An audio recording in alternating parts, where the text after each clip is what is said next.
Hello and welcome to YouTube Talk with MagicCatJenny. I'm Jenny and today I am joined by Luciano. YouTube Talk is a live show slash podcast that's all about YouTube and the YouTube community because I love making movies. And you know who else does? Luciano. It's great. He loves talking about movies. Don't you, Luciano? I do love to talk about movies. It's been my passion for some time, and that's what I do. Awesome. Why don't you tell us a little bit more about your channel? Well, I started my channel over 5 years ago, and it started way different to what it is now, but now it's mostly about movies. I upload some short films I do. I review movies, make top fives, and all those things, those fun things. That's awesome. I like that your channel does kind of both, because today we're going to be talking about channels that critique film, talk about film, and then also, you know, sometimes people do just short films or documentaries on their YouTube channel, but you kind of do a little of both. You've done documentaries, short films, top 5 lists, and you've talked about, you know, award shows, things like that. What is your favorite part about using YouTube and film kind of together? Well, some of our viewers might not know this, but I'm not from the States. I'm from Argentina. So making my short films and my different film projects, I can share them with people all around the world, which I couldn't before. So I think that's the best part. Yeah, it's the ability to just kind of be your own distribution platform, so to speak. Yeah. Yeah, that's one thing I really love about it too. I majored in film, and YouTube was a thing. It started when I was in the middle of college. So initially, before even this whole vlogging, YouTuber type content was really popular, I saw it as a way to get my films and my videos and my movies out there to a wider audience. Yeah, sure. I mean, I've been recently watching a lot of short films on YouTube, and I find it great because you can see the whole spectrum from people all around the world, how they see things and how they make stuff. Yeah, it takes out that, you know, that barrier between, you know, getting your films in actual theaters, or even in festivals can be really difficult. But with YouTube, you really don't need any kind of, I guess, permission. If it's your film and you made it, you can show it to people instantly, and that's really awesome. Yeah, and honestly, I've been seeing much better stuff on YouTube than on traditional media lately. Mm-hmm. So yeah, I mean, I think people, they have more of a freedom to kind of go directly from their imagination to their audience, whereas, you know, things in traditional media, there's a lot, not only barriers, but there's also a lot more people that are going to tell you no, or, oh, that's not going to get ratings, or, you know, here you for better or worse, you can just instantly show people exactly what you want to, whatever's in your imagination. yeah, totally. So today we're going to talk about a few YouTube channels, mainly that talk about film and that critique film and maybe teach you about film. And I love channels like that, that kind of film school-esque, this is how movies are made type content. So the first clip you've actually brought is by Sage Rants. So why don't you introduce it? Well, this is a channel I very recently found of, and I personally am an Oscars fan. Every year I love watching the Oscars, and I get ready watching all the films. And what he's doing, he's going to review every Best Picture winner in this show called Best Pictures, actually.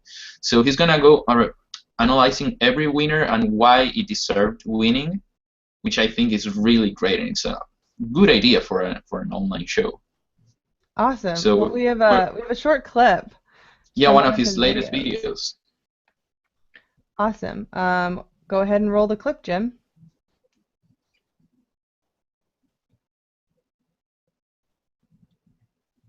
Birdman is an absolute marvel of a film. It's got great characters, superb storytelling, and on a technical level, it's one of the most impressive films ever made. The entire film is made to look like one continuous shot, and obviously that's not the case, but just how did they do that? How did they make it look like that? That's really cool. I just saw Birdman for the first time like a week or two ago, and it was a really interesting film. I wasn't expecting it. Um, but yeah, so channels that kind of critique film, tell you how they make things about film. Is there a community around this? I'm not super involved myself, but is there people that talk with among each other about talking about film on YouTube? Is that a thing? I mean, there are many channels that talk about film, but I don't know if there's a community around it. Different from like booktubers, for example. Yeah. There isn't a strong community because I believe there's a big gap between the really big channels like Cinefix, for example, where they go to festivals and interview directors and actors. And then there's really small channels that talk about movies, like reviewing them or history of movies. And I believe that there's this huge gap between those two extremes. Do you think there'd ever be a need or like the smaller channels that don't go to film festivals and interview directors, but do you think any of them would have the desire even to collaborate with each other and sort of create a community? And if so, do you think that's something that you would want to do or have thought about? I personally would love to do that, actually. I believe, I mean, YouTube is a way of film, so it makes sense that there has to be a film community inside of YouTube. Mm-hmm. Definitely. Everyone watches films. I mean, when you want to watch a trailer, you go to YouTube to watch it. So why isn't there people who get together to talk about that? I mean, it should happen. It makes total sense for it to happen. I'm not sure why it's not a stronger community, actually. What do you think it would take to get that to happen? Would it take reaching out to all these different channels and doing like a massive collaboration? Do you think maybe like a message board or a website to kind of bring everyone together? I think one of the I think one of the ways that at least booktubers went around this thing was like, for example, creating tags where you have people talk about certain movies and everyone answers the same questions about films, for example. Tags And are I guess good. some events like, for example, the Oscars, where there's a list of nominees and you can all talk about those films that everyone's watching at that moment. I think those are the best times to get a community to start working in a way. But yeah, I don't know any other way, actually. I'm not sure how booktube happened. Yeah, I'm not sure either. I'm actually kind of fascinated by it. So do you think is that something you're going to do to try to create a film community, or is that something you kind of hope someone else will do and then you'll participate? Yeah, I have no idea how to do it. I would totally get into it if that happens. I think you should create a tag and email all the film critiquer YouTubers. I And might be do like, that. do that. That's not That a would bad be, I idea think at that would be all. really cool. It'd be interesting to see, how far it went, and maybe it won't go very far, and maybe it's just like the personality types of the people who talk about film aren't really the same as like the booktuber where they're very close, and I don't know, but maybe it is. Maybe it just needs, someone like you to make it happen. That's a lot of work for one person, but I guess Yeah, I can yeah, start in it a is. way. It is. I don't know. I think just a simple tag would be a good test of it. I don't talk about film that much on my channel, but I would totally do the tag because Okay, I well, do that's at like least movies. At least two two. bloggers who would do There you it. go. There you go. That's really cool. So speaking of, other YouTubers who talk about film, but maybe not exclusively talk about film, is Jesse Springer, another person that you told me about. So why don't you tell me about the clip that you prepared for her to show, and why you chose it? Okay, I've been watching Jessie for some more time than Stage Runs, and she also makes videos about like favorites, which I started doing because I saw her video and I was like, I could totally do this. And the video I chose is one called Moral Ambiguity in Fictional Media. So she goes not exactly talking about film exclusively, but she talks about how media and TV and also movies show this moral ambiguity, and feminism also is a common topic on her channel. Very cool. Yeah. It should be the next clip in this list. Go ahead and roll it, Jim. No denying that what people see on TV and in film influences them. Anywhere from their body image to their consumer behavior to their political views. I mean, Jennifer Aniston gets layers and highlights, and suddenly the Rachel is the most popular haircut of the 90s. Yeah. Film and TV. They're social, They're powerful. pop culture powerhouse, everything, everybody sees it, everybody hears it. That actually makes me think of, this is kind of unrelated, but it makes sense. Comic book conventions, specifically Comic-Con, mostly talk about movies and TV shows lately. Those are the big names that come to these things now, because film and TV are so prominent in everybody's lives almost. I mean, in the world of pop culture, movies and TV are the big ones. Let's not get into the fact that, like, here in Argentina we watch most movies from the United States and TV shows from the United States, and we are influenced so much by that. Like, everyone's talking about The Walking Dead, everyone was talking about Breaking Bad, and it's not even from here. But they have such power, such influence on everybody. It's undeniable. Do you ever think that power shift is going to change with things like YouTube getting more popular and getting more mainstream? It's totally changing. Like, I remember there was this poll, I think Entertainment Weekly made on teenagers, and which celebrities they found most influential on them, and most of them were YouTubers. Wow. Not TV stars, not musicians, YouTubers. So I think it's totally changing. Wow, that's big. Okay, so from a YouTube point of view, do you think that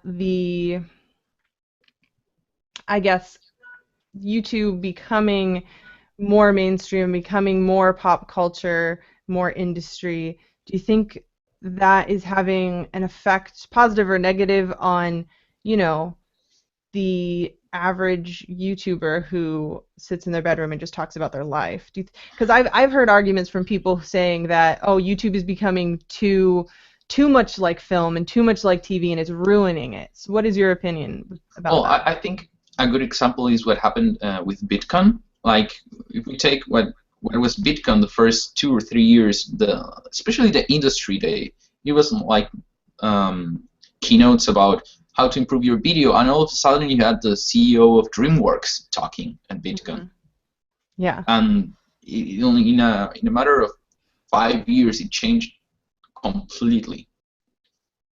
So do you think that? I guess. Oh, go ahead. No, I guess that the way people are changing the way of thinking about YouTube is getting a faster change in a way. Mm-hmm. It's all of a sudden it's mainstream. And how do you feel about that? Do you feel that is exciting? Is that troubling? Is that just kind of the natural progression of things? I think it's pretty natural, and it's good in some ways, unless big production companies start taking advantage on YouTubers. What do you mean by that? I mean, I'm thinking of the example of Ron Howard, the director that started this production company. He's giving money to YouTubers to make short films. And, for example, Oscar's Hotel, this series Kill the PJ made. that's great because that's bringing stuff from the outside of YouTube into the online world. Mm-hmm. But I guess not every production company thinks in that way, and I hope more of them realize how this works and not trying to F over smaller YouTubers in a way. Right. So do you think even if these smaller YouTubers continue to, I guess, get ignored by the bigger, studios and things like that, do you think they'll still have a home on YouTube? Yeah, totally. YouTube started with small bloggers and Charlie Sokula in his room, and I think that's gonna still happen. Yeah, I think so That's too. not to change. I think so too. I think that YouTube is what you make it. So if you're complaining about all these big networks and YouTube becoming too mainstream and into industry, it doesn't stop you from making your own videos in your bedroom and talking to your other friends who do that. You can still have that while this other stuff happens, and you can choose to be a part or not in whatever way you have the opportunity. Yeah, for sure. Awesome. So I have a question about YouTubers and filmmakers. And the question is, are YouTubers filmmakers? Are the videos uploaded to YouTube films?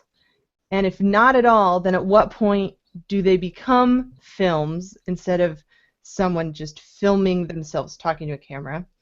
Is it production quality, budget, learn knowledge on filmmaking? Is there a differentiation? Are YouTube videos films?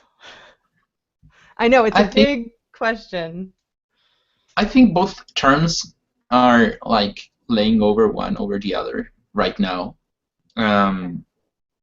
It's just a question of how you want to call them. I started watching recently Casey Neistat. I don't know if you watch him. Yes, I was actually going to reference him. No, continue. I started watching him this week, and wow. I like how he calls him films.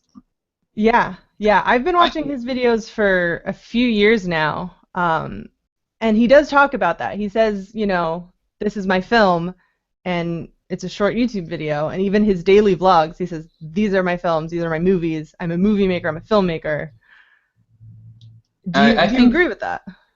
The aim of film is to communicate, to entertain others, and that's what YouTube videos are. So are they films? In a way, yes. But I don't know if nowadays there's much of a difference between both terms. Okay. So is someone who films a cat walking outside and falling off a fence and looking surprised, and like they upload that to YouTube, is that a film? Maybe it is. If you want, yes. But then is it the same kind of a film as someone who spends months, if not years, writing scripts, hiring a production crew and a cast and designing costumes and then editing and spending lots of time and money on color correction and special effects and everything, and then they finally upload that to YouTube? That's also a film. They're both films? I think old media would only call that film. But in a way, both are. They both have the same purpose. They want to share something with the world, share something with others, communicate something. If you have a lot of money to do it, great. You're gonna probably do better work with it. But if not, it's still film. That's really interesting. I like that. I'm not sure exactly my opinion on it yet, because it's definitely, there's arguments to both sides, but I really like being able to, say, oh yeah, I'm a movie maker. I make movies. They may be me talking about a topic, but it's my little movie, and I'm going to show you all my little movies on my YouTube channel. Yeah, I especially remember this video of Casey Neistat where he reached 1 million subscribers, and he talked like how film used to be something that you needed a lot of money to be able to make stuff, and nowadays you don't, and you can still make stuff, and great stuff actually, with your cell phone and a basic computer with a basic software, and you can do great stuff. Yeah, it's about, being creative and fun and showing things to people and entertaining them or just expressing an idea. Yeah, And you may not get money for it, but that's not the true purpose of making film. yeah, exactly. And even, before YouTube, when people would film their kids' birthday parties, they still called those home movies. Yeah, right. They're still your little movies. Um, I have a clip I brought from a channel called Boy Meets Film, and he has this show that he's created, this sort of little game show that he does on his channel where he challenges himself to pitch a film, but there's a catch. So let me screen this clip for you.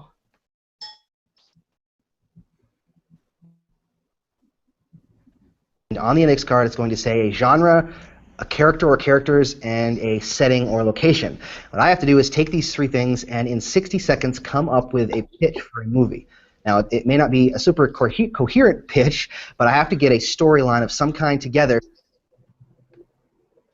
So I think his wife does it. Well, she'll write, some random things, setting, characters, things like that. He doesn't see it beforehand, and then he has 60 seconds to basically just pitch a movie from those things. I don't know how he makes it, because it looks so hard. Yeah, but it's entertaining to watch, and I think it would be fun to try too. Like I would love to, play that game and see how difficult it is to do that. It won't go great for me, I'm sure for that, but it would be fun to make it. I feel like the worse it goes, the more entertaining it'll be to watch. To watch you just struggle with and then they go to the store. That could be fun. And also, I think it also can give you get your creative juices flowing and get you sort of thinking outside the box and all of that, just to kind of well, what could happen if a Boy Scout and your neighbor walking his dog, all of a sudden the earth opens and the apocalypse, I don't know, something random. It could be pretty cool. Some great ideas can appear that way too. Who knows how the next screenplay will be written? Yeah, maybe not that specific idea that you get playing this game, is it? But maybe it leads to something else.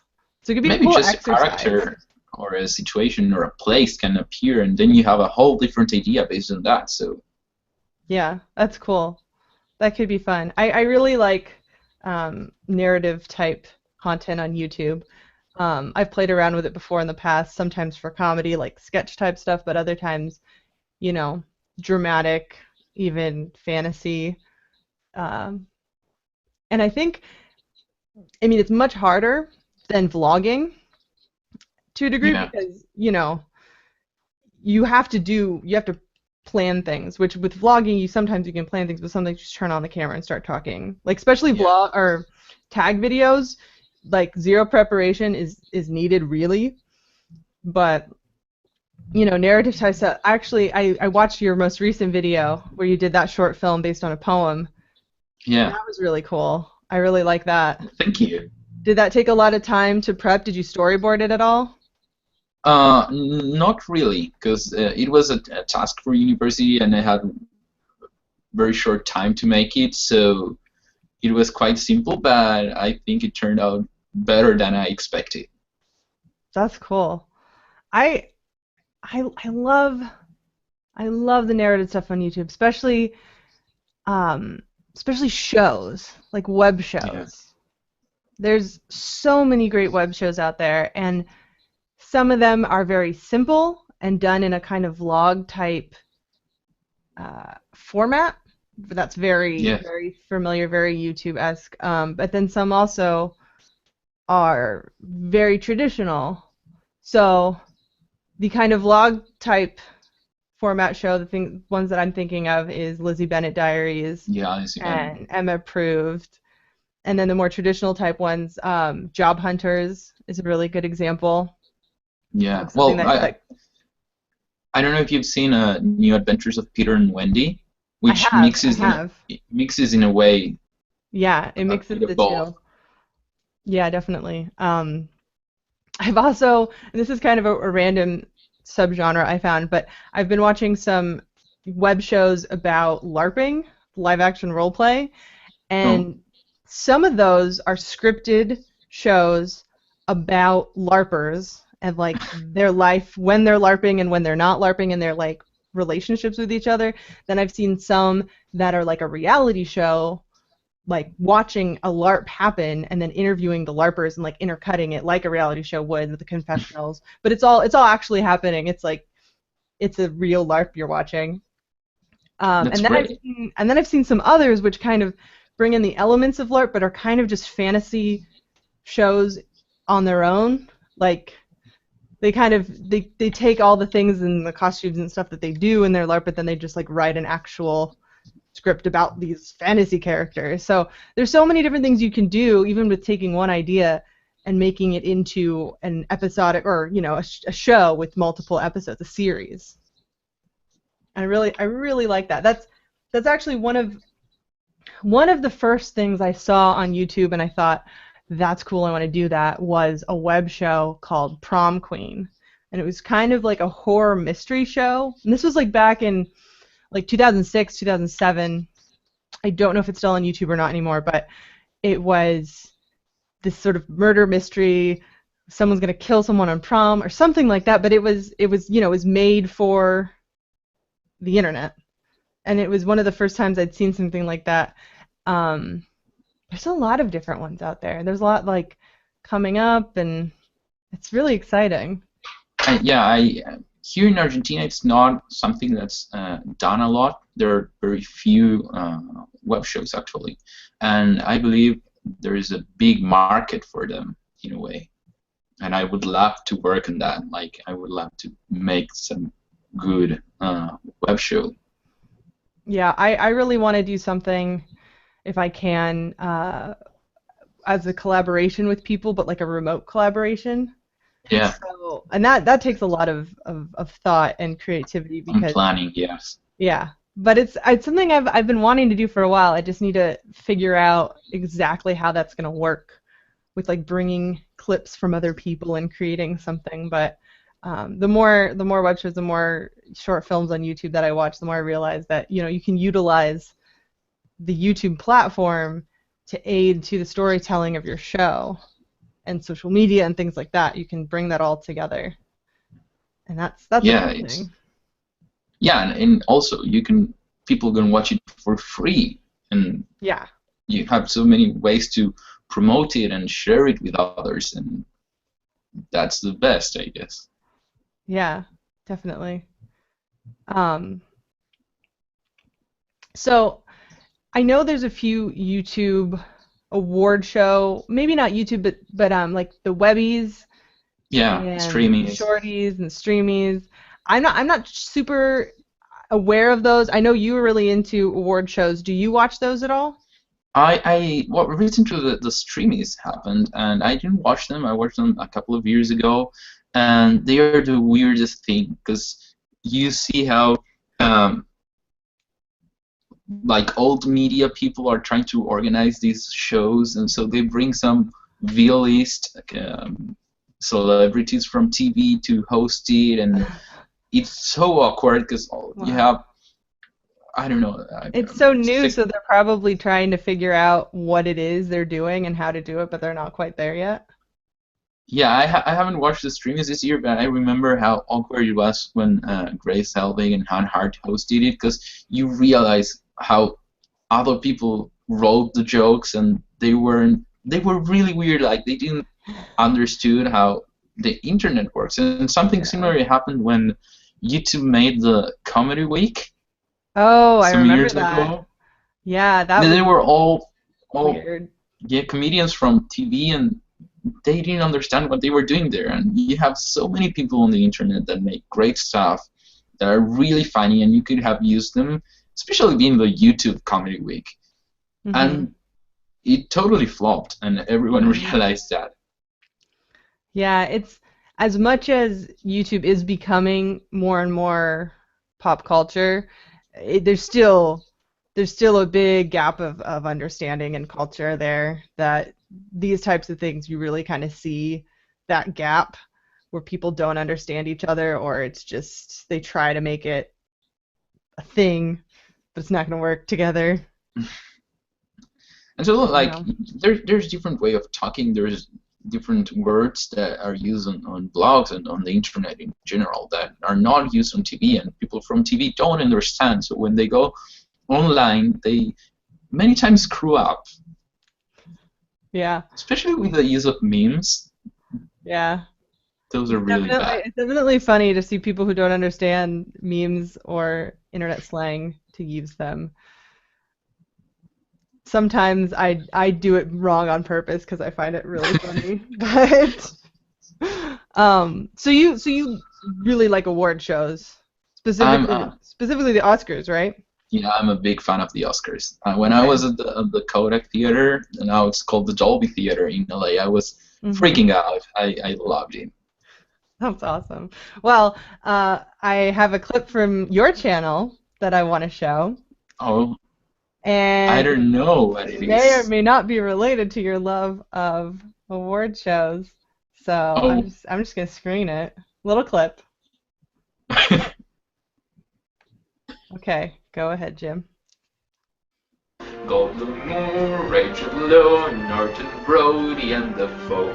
Everyone's in Wes Anderson's masterpiece. This hipster's fantasy might charm the Academy. Come to the Grand Budapest Hotel. That's just a small part of a pretty great video that you made. Why don't you talk about that video? Well, let's start for my love for Billy Crystal. He used to host the Oscars, and he hosted like 9 times, 8 times, I guess. And he used to sing all the nominated songs for Best Picture, and I find that hilarious. And I still watch those videos from the 90s today and find them great.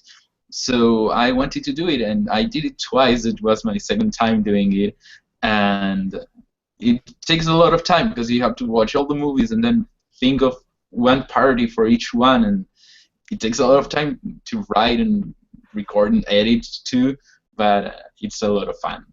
I love that video. I think it's so funny, and it's not only is it like, Luciano talks about film, which you do, and you have a lot of a lot of videos where you do that, but it's also you kind of made your own musical at the same time. It's a musical about movies, and I think it's really fun. I like it.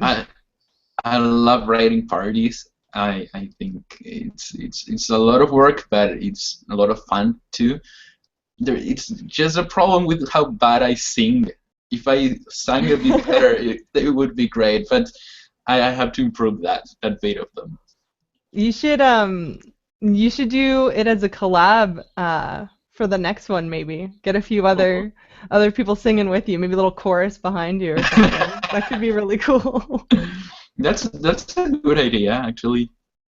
Oh, yeah, and so you watch all the movies before you do that. So you do that pretty much every year. You watch every single nominated film.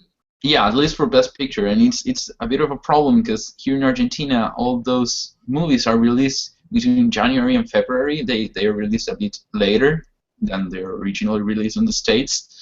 So all of a sudden you have like 3 nominated pictures released on the same day, and you have to go fast to watch them. And you have like this year, I think Birdman, I saw it 10 days before the show, and I had to write the parody and film everything and edit it, and it's crazy, but I love it. Wow, that's awesome. I'm so bad about doing that, about watching all the Best Picture nominees. Like I said, I just watched Birdman for the first time a few weeks ago, and I just saw Boyhood for the first time a few weeks ago. Oh, that was great.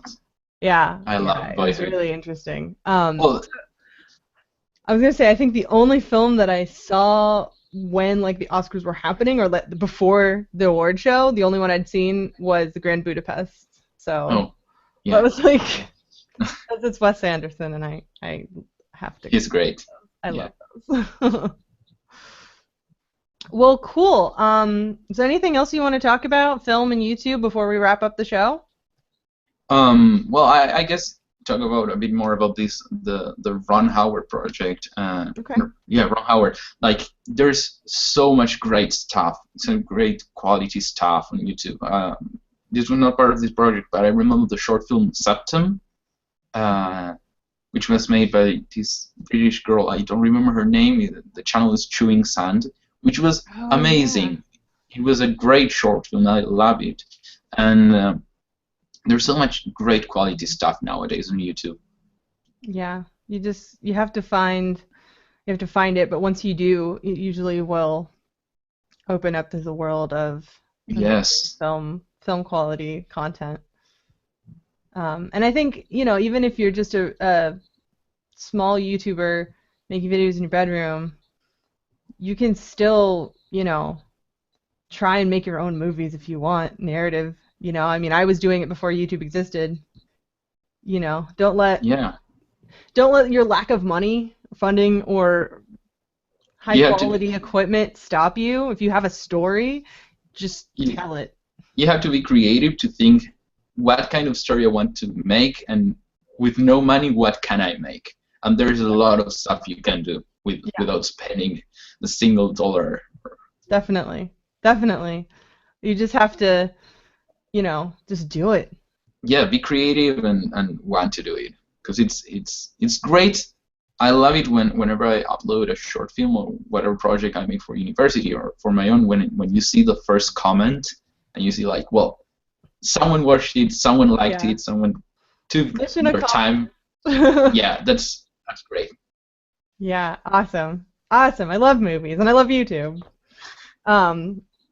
Okay, well, thank you so much for joining me, Luciano. For those of you who don't know, me and Luciano are longtime friends. We're VidCon buddies. So I'm really happy that you decided to be on my show. So everybody out there should go subscribe to Luciano. Why don't you tell them how they can find your channel? Well, you can find me by my name, Luciano Spanto, or you can find my channel, which is Spantonline, and I'm Spantonline everywhere on Twitter and Facebook, and you can find me there. Awesome. So thank you very much for having me. Yeah, thank you. Now, and thank you everyone at home for watching and listening. Remember to tweet us your videos, tweet us your channel. Let us know if you want to be on the show, if you want your videos on the show. It's YT Talk Podcast on Twitter. And let me know who you want me to interview next. If you have anyone you want to hear talk, let me know. Thank you again. Stay subscribed to MagicCatJenny, and I will see you next time. Bye, everyone.